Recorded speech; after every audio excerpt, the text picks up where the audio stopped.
Tonight, the plan to help with Canada's housing crisis as the Liberals look to boost supply on government land.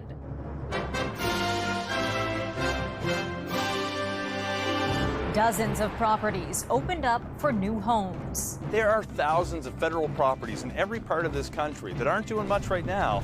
The pitch for developments aimed at affordability. Yes, it's good. The reality is, it is a drop in the bucket. Israel and Hezbollah trade heavy fire. Why they stopped short of sparking a widely feared regional war. It's very concerning because Hezbollah is by far the most well-armed militant group in the Middle East. And breaking down the new rules of cell phones in schools. Plus, the Paralympian racing to a new goal.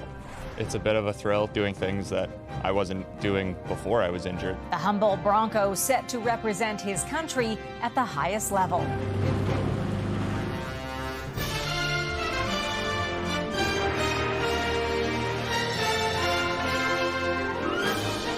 CTV National News with Heather Butts. Good evening. We begin tonight with Canada's housing crisis and the latest pitch from the Liberals to try and make it more affordable. With a lack of supply putting pressure on communities, the federal government is now opening up dozens of new properties for lease, a move critics say should have come long ago. CTV's Christina Tenalia has the details. We're building homes on federal lands. This isn't a realtor. It's Canada's housing minister, promoting a government program that frees up federally owned properties to build homes. There are thousands of federal properties in every part of this country that aren't doing much right now. So the Liberals say they'll make better use of these lands. 56 properties, the size of 2,000 hockey rinks, to be freed up, as announced in the 2024 budget. As of today, 5 sites are ready for builders to submit proposals, with the potential for 25,000 units. This location in Toronto's northwest end. The other spots? Ottawa, Calgary, Edmonton, and Montreal. The government says the goal is to lease the properties to builders long term. With builders committing to build affordable housing, construction can begin as early as January. The news is good. But not good enough, says this housing advocate. But they also proposed doing something like this actually in their 2015 platform. It's moving the right direction in the same way that a turtle is running a marathon. It really doesn't tell you how close you're getting to the finish line. The conservative housing critic doubled down on the delay. 9 years later, 5 properties are ready to go. They can start building on them. They keep promising, and the situation just keeps getting worse. Just this week, a report notes the average home price in Toronto is $1.1 million. In Vancouver, it's $1.2. The average income needed to purchase a home in these markets is between about $210,000 to $227,000. The median after-tax income for Canadian families is about $68,000. With an election on the horizon, this expert suggests the government's move to speed up construction may be too late. There may be a number of voters who want to turn the page and get a new government in the hopes that that government will do a better job on that. The government also announced a new tool for builders that allows them to submit proposals. The Liberals say this is all part of their plan to build 250,000 new homes by 2031. Heather. Christina, thank you. The announcement comes as the Liberals kick off a cabinet retreat in Halifax. For more on that, we turn to CTV's chief political correspondent, Vashi Kapellos. This retreat, Vashi, is being viewed as a chance for the current government to reset itself with voters before the next election.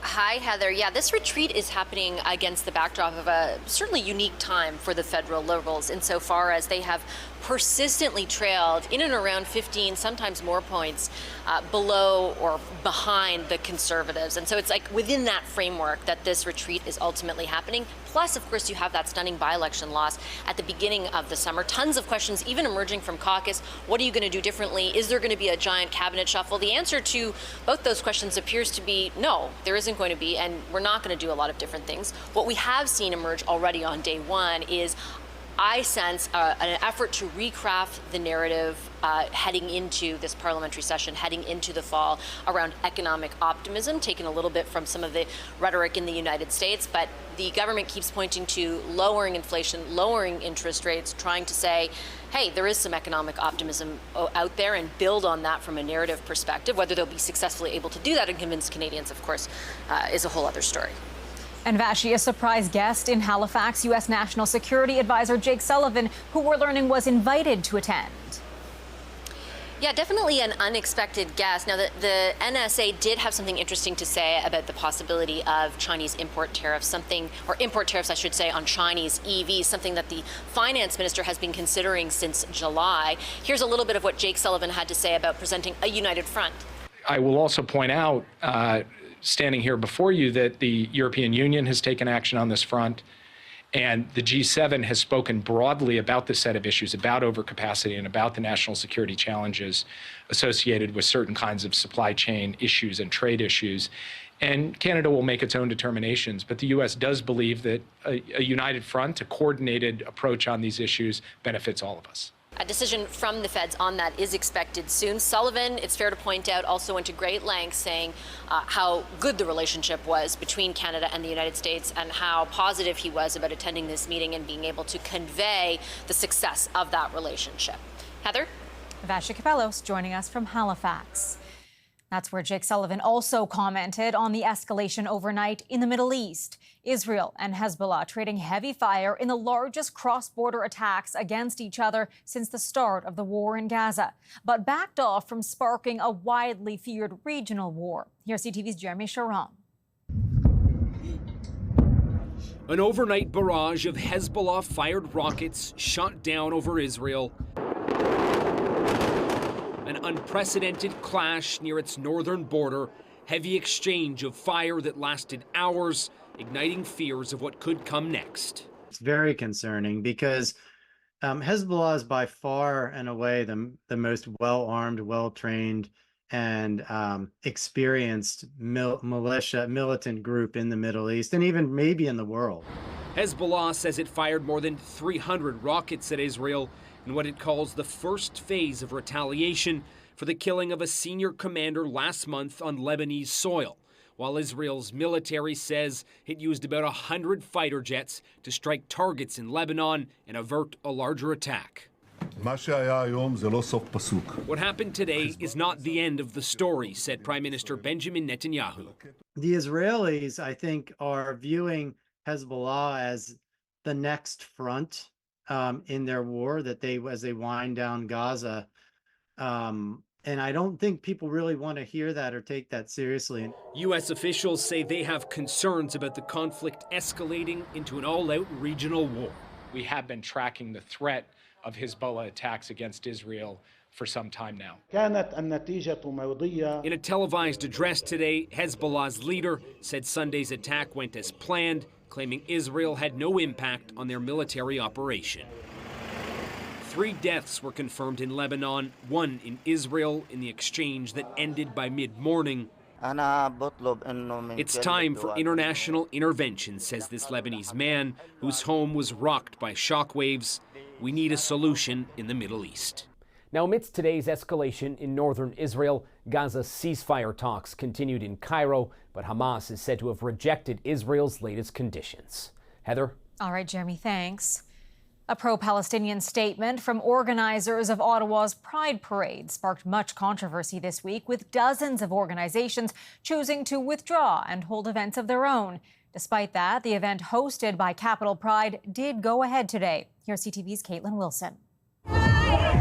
A sea of color among messages of love and acceptance. It's always been about uplifting marginalized voices, using my voice, and creating space for everyone. Thousands lining the streets at Sunday's Capital Pride Parade in a show of support. I want to make sure that the next generation is safe and that everyone is free to be who they are. Despite the controversy, much of the parade went ahead as planned, although this year saw a large contingent of pro-Palestinian marchers and supporters in the crowd. Pride has never meant to make people feel comfortable. You know, it's about creating these discussions, talking about these topics. Missing from this year's parade, a number of organizations, including hospitals, universities, and two of the biggest sponsors, Loblaws and Giant Tiger, all of which pulled out over what many say were safety concerns, after Capital Pride voiced its support for Gazans in part by, quote, recognizing the ongoing genocide against Palestinians. They also condemned the Hamas attack on Israel. The federal Liberals also backed out of events, but others, including the Public Service Alliance of Canada, are standing with Capital Pride. The Public Service Alliance of Canada has taken motions from the membership since as early as 2012 on BDS and standing in solidarity with Palestinians. The city and school boards among the major groups choosing not to march, but some councillors and trustees took to the streets anyways. It's really important that we show support for the community, and to back out at the last minute really undermines that the solidarity and the support that you try to show to the community the rest of the year round. I'm a Jewish person, I'm a queer person. I believe that we can have tough conversations. I don't think we have to agree all the time on everything that we say, but I think the way solidarity works and the way community works is we still show up for each other. And with fractured relationships among the energy of love, it's unclear what this means for the future of Capital Pride. Caitlin Wilson, CTV News.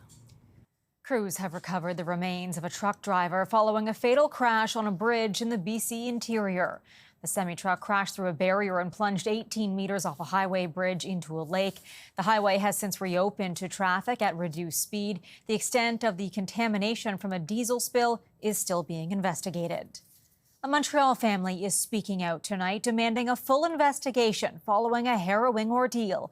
2 people were struck when they were caught in the middle of a shootout between police and an alleged carjacker. CTV's Kelly Gregg reports. Nos rêves sont devenus des cauchemars. Shirin El-Jundi has waited weeks for answers after her husband and son were shot during an attempted carjacking. We need to know why it was him. And he was a hero, yes, he was a hero. He saved the life of his kids. On the evening of August 4th, they were unpacking from a family camping trip when a man being chased by police tried to steal their car. Officers arrived and there was a shootout between the suspect and police, with 30 to 40 shots fired. Jana Abdallah tried to help her father as he lay bleeding. So the cops were just yelling. Shots were still being fired, so they told me to go back inside. And the blood of my father, were on my hand. It's chaos, traumatizing. This is what their car looked like, covered in broken glass and blood. Abdallah's brother took 1 bullet and is recovering. Her father was shot 5 times and lost 2 liters of blood. He's still in hospital and is expected to have his 4th surgery today. She says the organizations that are supposed to help victims are actually making things worse. It doesn't help at all that not only can I not solely focus on my father and my brother's well-being, I have to focus on filling out paperwork, on fighting for my rights, on repeating the story over and over, because nobody talks to each other. When El-Jundi brought up the financial strain because of the loss of her husband's income, she was told to ask neighbors for help. She really did not appreciate that. It made her feel as if she was a beggar. The family wants an investigation into the actions of police, especially how the 2 were shot and why, when they were injured and bleeding, they were in handcuffs and possibly considered to be suspects. Foniemi is with CRAR and says there could be a case for profiling. Sometimes your mind and the unconscious bias operates, and that's where we believe that they make the link of being suspects. We deserve, and everyone deserves, transparency and clear answers. The investigation is being led by the Sûreté du Québec and the BEI, Quebec's police watchdog. The family says they now want to move away from the scene of what they call their worst nightmare. Kelly Gregg, CTV News. Canada's Labour Minister says ordering thousands of railway employees back to work is a move to support the country's economy. Those are major economic consequences, and they're also major consequences in terms of salaries for unionized workers across the country. So we made what we think was a decision in the interest of workers and many unionized workers across the country. The Labor Relations Board imposed binding arbitration on CN and CP rail lines, as well as Teamsters, the union representing rail workers. The order follows a contract dispute that shut down freight trains across the country.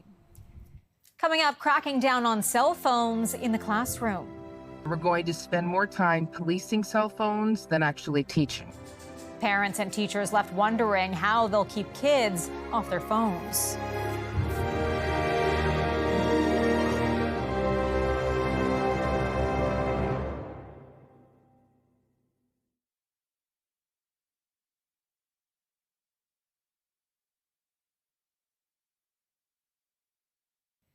As students prepare to head back to school, teachers are preparing for how they will manage cell phones in classrooms, with many worried they'll have to police the problem on their own. CTV's Kamal Karamali with a snapshot of the new policies in place, depending on where you live. Backpacks, binders, and books, but there's one item some parents are happy not to have on the back-to-school shopping list. I totally believe that the phone is a distraction in the classroom as well. New cell phone bans ringing in the school year. Teachers, though, calling the new rules confusing. We're going to spend more time policing cell phones than actually teaching. The cell phone bans in classrooms are different across the country, depending on the province. Ontario has a tiered system. Cell phones must be put away until grade 6. After that, it's up to the teacher to determine when it's used. There will be a lot of inconsistencies across the board. Manitoba allows any student past grade 8 to use their phone only outside of the classroom during breaks. Both Saskatchewan and Nova Scotia have bans during class time for all grades. This September, Alberta students won't be able to use their phones in class except for health reasons. But each school division has been given until the new year to create their own policies, similar to BC, where each school district has its own rules. And that becomes a problem because sometimes you could have one set of rules in a school that is literally across the street from another school that has a different set of rules. Education policy experts worry the new rules are being put in place too fast with not enough of a transition for students. Ideally, there would be time for discussions with students to get full buy-in. And no support for teachers, possibly leading to educators not bothering to implement the ban. So they didn't receive support from school administrators when trying to enforce these rules, and they didn't receive support from parents. Teachers asking for smaller class sizes and teaching assistants to help with enforcement, while some provinces instead adding funding to mental health initiatives to counter the effects of cell phone use. Kamal Karamali, CTV News, Toronto. Hurricane Hone swirled south of Hawaii, dumping so much rain it eased fears of wildfires. The region is getting about a foot of rain in some parts. A tropical storm warning remains in effect. Hurricane Hone is also forecast to bring life-threatening surf and rip currents. At Category 1, it was recently upgraded from a tropical storm with sustained winds of over 120 kilometers per hour. Still ahead, aging overnight. What it means for our health when our bodies rapidly change.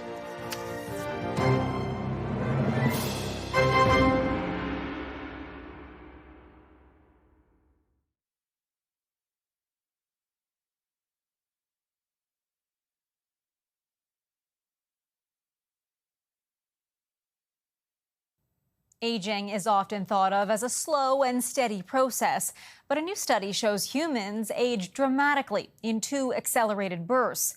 CTV's Geneviève Boschman looks at why it happens and what you can do about it. New wrinkles, aches and pains of aging, it turns out, do appear overnight, particularly in 2 peaks, one at the age of 44, the other 60. It's not to say that there isn't change across the entire lifespan, but those 2 periods seem to have rather, strong bursts, if you will. A new study looked at humans on the molecular level over several years and found major changes at those ages. But they're very different, though skin and muscle aging happens at both milestones. Lipids were big in the 40s. I remember in the 60s, your immune system decline is a very big deal. That's not something Janet Santos, who happens to be 60, totally believes. And then 60 years old is a drop. What do you think of that? No, I think when you continue doing exercise and eating healthy food, you can be the same. And there's something to that, say scientists, ways to slow down getting old. In your 40s, focus on your lipids. Go on statins if need be. In your 60s, your immune system and your kidneys. I would argue drink more water for your kidney function. Certainly a lot of things you can do for your immune system, meaning exercise is good for everything. Overall, the advice is to take particular care of yourself around these pivotal moments to stay as youthful as possible. Geneviève Beauchemin, CTV News, Montreal. And those who do need extra help are turning to tech. AI-powered robots stole the show at the World Robot Conference in Beijing. A main theme this year was showcasing technology focused on helping seniors with everyday life by making food, cleaning, and yes, even doing laundry. After the break, making a splash in a new sport. A former Humboldt Broncos goalie on his path to the Paralympics.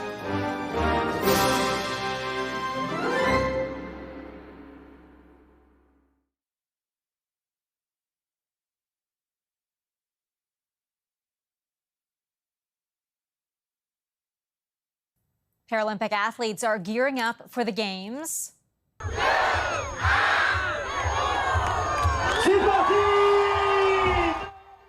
The Paralympic torch reached France this afternoon. The relay started yesterday in England.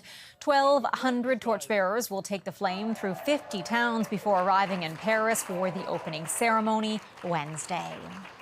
Tonight, we're highlighting a Canadian athlete and his inspiring pursuit to get to the Games. Here's CTV's Alison Bamford on the former Humboldt Broncos player on a fast track to the Paralympics. The water is Jacob Wasserman's new arena. It's a bit of a thrill, too, to be out there and on the water and doing things that I wasn't doing before I was injured. The 24-year-old found para-rowing by chance and just so happened to reach the pinnacle of sport in only his second summer on the water. We were kind of planning for LA and prepping for that, and then just kind of got lucky. Wasserman qualified for Paris back in March, one Paralympic cycle earlier than he was ready for. He knows how to work, for sure. Long before rowing, Wasserman was chasing his dreams of professional hockey. The former Humboldt Broncos goalie survived the tragic 2018 bus crash that left him paralyzed from the waist down. But his drive to compete never went away. I've always wanted to try to push myself to be better than what I was the day before, and rowing's no different. It's a sport that you get out what you put in. I find the harder you work at it, the better your results are going to be. And he puts in a lot. 2 sessions a day, 6 days a week, some of the hardest workouts of his life. 30 seconds. His times are competitive, and for his first summer games, he just wants to put up a good race. He's demonstrated a capacity to achieve the speeds that we need to achieve, ultimately. Now into Paris and beyond, it's about doing the work necessary to sustain those speeds. Wasserman will compete in the PR1 singles event, a 2,000-meter race at the end of the month, in front of his family, who plans to be in the crowd in Paris, and his former Humboldt Broncos teammates, who will be cheering from home. All those guys are my biggest supporters. They've sent lots of words saying that they're pumped for me and they can't wait to watch me out there. Support, he says, will be felt all the way from Paris. Alison Bamford, CTV News, Regina. And his race just a few days away. The Paralympic Games start Wednesday.